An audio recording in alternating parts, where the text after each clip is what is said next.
मार्गदर्शन करें महाराज जी। महाराज जी, मेरी वेदना यह है कि घरों में जैसे जैसे दीपावली की साफ सफाई होने लगती है तो लोग घरों में नई सजावट आदि करते हैं, किंतु घरों से देवी देवताओं की पुरानी या खंडित छवि, भगवान की पुरानी तस्वीरों को मंदिर से बाहर निकाल के पीपल आदि के पेड़ के आसपास रख देते हैं। वहां खुले में गंदगी में देवी देवताओं की छवि या तस्वीरों की दुर्दशा देखकर मन बहुत दुखी होता है। महाराज जी, इसमें समाज के लिए आपका एक निर्देश। हाँ बिल्कुल। जो भगवत विग्रह चाहे किसी देवी के हों देवता के हों, ये हमारे पूज्य हैं, हमारे पूज्य रहे हैं, खंडित हो जाने पर भी वो हैं तो हमारे ही प्रभु के ना। तो अगर हम उनको विसर्जन करते हैं तो जैसे गंगा जी हैं, यमुना जी हैं, या कभी तीर्थराज प्रयाग या कहीं जो भगवत स्वरूप धाम के समीप जो तीर्थ आदि हैं उनमें कोई न कोई पावन नदी रहती है, जैसे अयोध्या जी तो सरयू जी विराजमान, तब तक आप उनको घर में सम्मान पूर्वक रखिए जब तक आपकी तीर्थ यात्रा न हो। आप जिस तीर्थ में जहाँ पावन नदी है वहां उनको सम्मान से प्रवाहित कीजिए। जैसे आप साधारण बात समझो, हमारा कोई प्रियजन शरीर उसका अंग भंग होके पूरा हो जाता है तो हम अंत्येष्टि क्रिया जैसे करते हैं ना, तो हम फिर ऐसे थोड़ी चौराहे पे छोड़ देते हैं, पीपल के नीचे छोड़ देते हैं। कोई पधार जाए तो ऐसे छोड़ देते हैं क्या? उनको दफनाते हैं, उनको प्रवाहित करते हैं या उनको अग्नि प्रदान करते हैं। तो हमारे प्रभु के जो श्री विग्रह हैं, तो जैसे यमुना जी हैं, गंगा जी हैं, ये भगवत स्वरूप हैं, तो हम पुष्पमाला में ऐसे उनको आवेष्टित किया, नाव में बैठे और बीच में जाकर भगवत भाव से ऐसे उनको भी, ये हमारी पद्धति है। ऐसे जैसे मान लो लक्ष्मी जी, गणेश जी, देवी देवताओं की जो छवियां हैं वो खंडित हुई ऐसे और गंदगी पड़ रही तो फिर आपके सुकृत नष्ट होंगे। पहली बात तो आज कोई मानने के लिए तैयार नहीं है।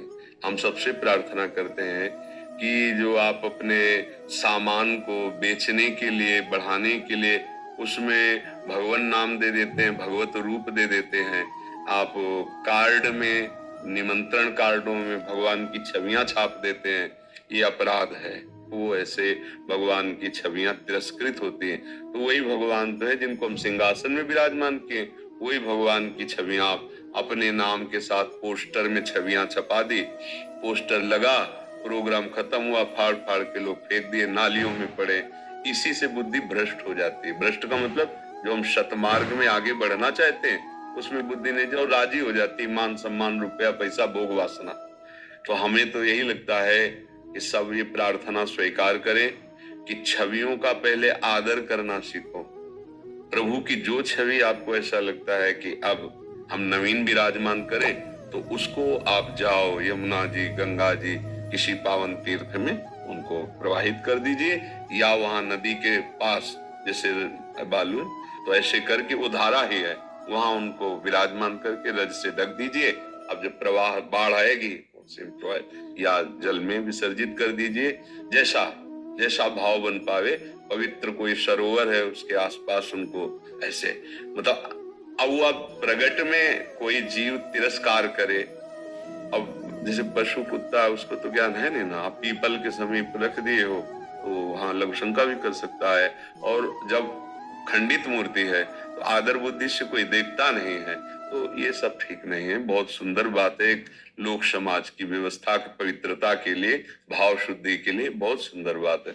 जो भी छवि घर में विराजमान है, जब आपको उनको विसर्जित करना है तो किसी पावन नदी का आश्रय ले, आसपास वहां रज खोद करके उनको विराजमान कर ऊपर रज डाल दे, प्रणाम करे, या जैसे श्री विग्रह है तो फूल माला से आवेष्टित करके हृदय से लगा के प्रणाम करके ऐसे बीच धारा में ऐसे करे। ये बिल्कुल ठीक नहीं है। ये घर के बाहर रख दिया, चौराहे पे रख दिया, पीपल के नीचे, ये तो बिल्कुल ठीक नहीं है। और इसका सुधार करे, नहीं तो बुद्धि गिर जाती है, अब बुद्धि अपवित्र हो जाती है। बुद्धि को अपवित्र होने में देर नहीं लगे। और अच्छा ड्राइवर नशे में हो जाए ना तो पूरी गाड़ी चौपट हो जाती है। जिंदगी बहुत अमूल्य है और हमारी बुद्धि खराब होती चली जा रही है। बिल्कुल फ्री में प्राण दे रहे हैं लोग, फ्री में गाड़ियों को ऐसे चला रहे हैं, बिगड़ा बिल मर गए। अब नशा पिए औरों को मारते हुए खुद मर, क्या हो रहा है? बुद्धि खराब हो रही ना। पूरा जीवन, इतना अमूल्य जीवन है मनुष्य जीवन, वो बुद्धि पवित्र नहीं इसलिए आपको नहीं लग रहा, एक एक सेकंड अमूल्य जीवन है। राधा राधा राधा राधा, सार्थक कर लो जीवन। बुद्धि पवित्र रहेगी तो संसार का व्यवहार, परमार्थ का परम लक्ष्य, ये सब बन जाएगा। बुद्धि खराब हो रही है, जरा सा बात बिगड़ी, गुस्सा आ गई, जरा सा लोभ, दूसरे की हिंसा कर दी, जरा सा लोभ, जरा जरा सी बात में एक दूसरे के प्राण लेने पर उतारू हो जाए, ये बुद्धि है। कोई बात नहीं, अगर तुम्हारा थोड़ा कोई अहित कर रहा है, भगवान देखेगा, अपना जीवन बचाओ, उसका बचाओ।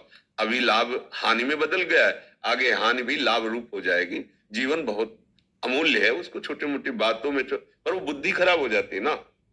तो इसलिए हर कार्य शास्त्र सम्मत किया जाए, तो उससे भगवान की कृपा से जीवन, हम कह रहे भगवत प्राप्ति छोड़ो, कम से कम चैन से जीने लायक तो बुद्धि हो जाए।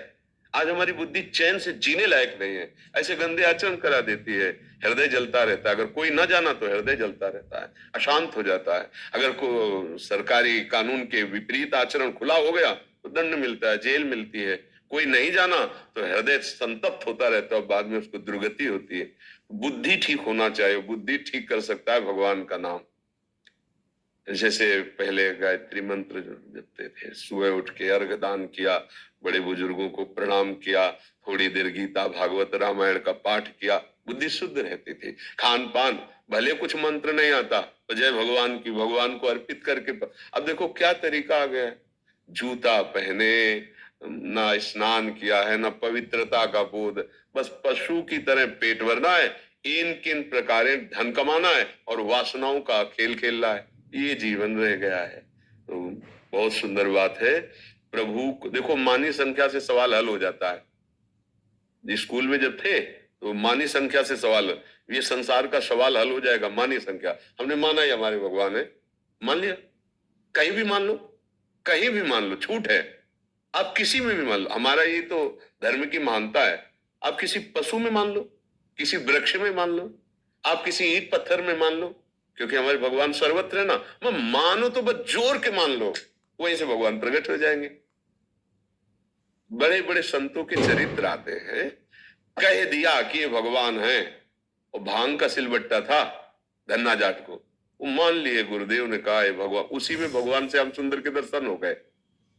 प्रहलाद जी को नारद जी ने कहा था सर्वत्र भगवान है, ऐसा अनुभव करो, खंबे से नरसिंह भगवान प्रकट हो गए। मान लो। अब हम लोग क्या करते कि अब जैसे छवि लाए, बिगड़ गए, तब फुटपाथ, तो तुमने क्या माना था? क्या तुम किसी अपने प्रिय के साथ ऐसा बर्ताव करोगे क्या? तो तुमने छवि माना, तो उनको प्रभु नहीं माने। अगर प्रभु माने होते तो ऐसे कैसे कर सकते हो? अपने पूज्य जनों का हम कैसे संस्कार करते हैं? तो मानो छवि है, अब वो तो हम दूसरे रूप में विराजमान करते हैं उनको पवित्र स्थानों में। बुद्धि ठीक होनी चाहिए, नाम जप करो, और जो भी धर्म शास्त्र में वर्णन अक्षर अक्षर सत्य है, आपकी बुद्धि काम नहीं कर रही, इसलिए लगता है कि ये कैसे अक्षर अक्षर सत्य है, ये अनुभव की बात कह रहे हैं। जो शास्त्रों में लिखा है उसके विपरीत जरा भी, तो फिर वो गिरता चला जाता है। अब गिरा हुआ पुरुष जानता नहीं कि कहाँ गिर रहे हैं, जो चल रहा उसको पता है कि यहाँ लड़खड़ा रहे हैं, यहाँ गिरना होता है।